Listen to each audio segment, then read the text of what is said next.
Hello mga ka-One Progreso! Welcome back to our channel. Kayo ba ay nag-apply para maging fully verified ang inyong GCash account? Ngunit lumagpas na ang 7 days pero hindi pa rin kayo na-fully verify? Mayroon na tayong solusyon dyan. Ang normal na processing time kasi kapag kayo ay nag-apply to be fully verified ay hanggang 7 days lamang.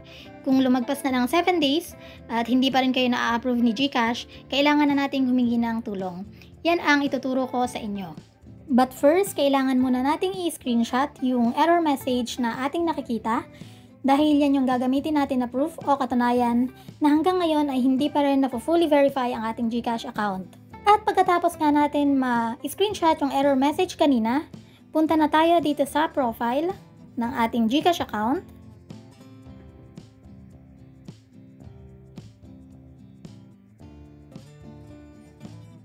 Pagka-click natin ng profile, hanapin natin yung help. I-scroll lamang natin ito pataas.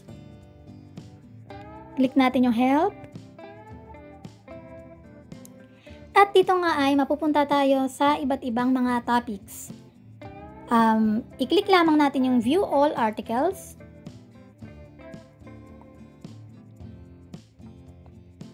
At habang naglo-load pa, wag po natin kalimutang mag-subscribe sa ating channel, i-hit ang notification bell, at i-like ang ating mga videos para updated kayo sa mga latest tutorials at mga finance-related videos. Thank you!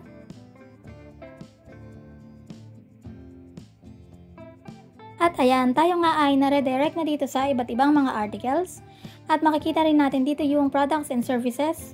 At dahil ang ating ngang concern o issue ay tungkol sa ating account, dahil gusto natin itong ma-fully verify, ise-select natin yung your account under sa products and services. Pagka-click natin ng your account, makikita natin yung iba't iba pang mga articles under nito. I-scroll lamang natin ito pataas. I-click natin yung verify your account. Meron kayong makikitang plus sign dito. I-click natin yung plus sign.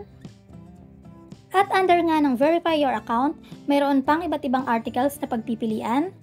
I-scroll natin pataas. I-click natin yung select all articles. At pagka-click natin ng verify your account, mayroon tayong makikita na iba't iba pang mga articles. Hanapin lamang natin dito yung scroll natin pataas. Hanapin natin yung GCash account verification pending. Since yung nakikita natin kanina na error message ay pinaprocess pa raw yung ating GCash account, ito yung pipiliin natin. Yung verification pending. Click natin to. At pagka-click natin ng GCash account verification pending, meron tayong makikitang article. Dito sa article, mababasa din natin na minsan may mga delays and nakalagay din dito na minsan si GCash ay nanghihingi ng mga additional documents. At nakalagay rin dito na get help if your verification takes longer than 7 working days. Ito yung sinasabi ko kanina na pag lumagpas na ng 7 working days, ay kailangan na nating humingi ng tulong kay GCash. I-scroll ulit natin at makikita na natin dito yung link. If your verification goes beyond 7 working days, click here to ask for help. At ito na nga, ito na yung magiging daan para mapabilis yung proseso para tayo ay i-approve ni GCash at maging fully verified. I-click na natin yung click here to ask for help. Pagka-click nga natin, mapupunta na tayo sa submit a ticket form, kung saan makikita natin na nakalagay na or naka-fill up na yung ating email address. Ganon din yung ating full name. Kapag in-scroll naman natin pataas, nakalagay din yung select country at nakaselect na dyan yung Philippines at nakalagay na rin yung ating mobile number, yung number ng ating GCash account. Para sa account type, piliin natin yung regular account. Pero depende rin yan sa account type na inyong gamit, pero kadalasan tayo ay naka-regular account. Ngayon, tatanungin din tayo para sa ID submitted for verification, kung saan may pamimilian tayo dito na iba't ibang ID. At kailangan lang na i-make sure natin na yung ID na pipiliin natin dito ay same ID na ginamit natin nung tayo ay nag-apply for fully verification. Dahil ang ginamit ko nung nag-apply ako dati para maging fully verified ay yung national ID. Ito rin yung aking pipiliin. Para naman sa date of last KYC attempt, pipiliin natin dito yung beyond 7 calendar days dahil lagpas 7 days na mula nang tayo ay nag-apply kay GCash para maging fully verified. Click natin yan. At tatanungin din tayo ni GCash, were you advised to submit additional documents? Kung tayo ay naka-receive ng email or notification na tayo ay hinihinga ng additional documents, pipiliin natin yung yes. Pero since wala naman tayong na-receive na notification or email, tayo ay magse-select ng no. And then, i-click na natin yung box. Check natin to. Ito yung screenshot ng transaction or error prompt.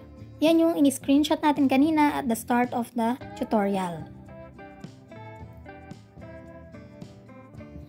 At ngayon ay bibigyan tayo ng chance para mag-provide pa ng additional information para mas matulungan tayo o mas ma-assist tayo ni GCash sa ating concern. Pwede ninyong gayahin yung inilagay ko dito.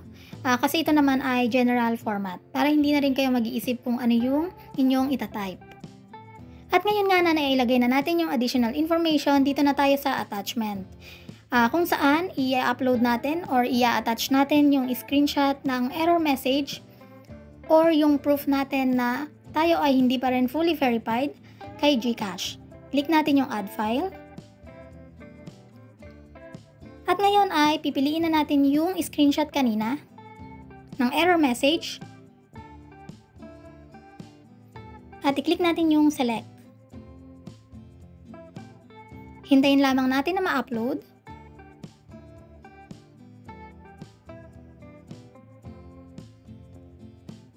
At ayan, nakikita natin na loading na. At once na-upload na yung screenshot, i-click na natin yung submit.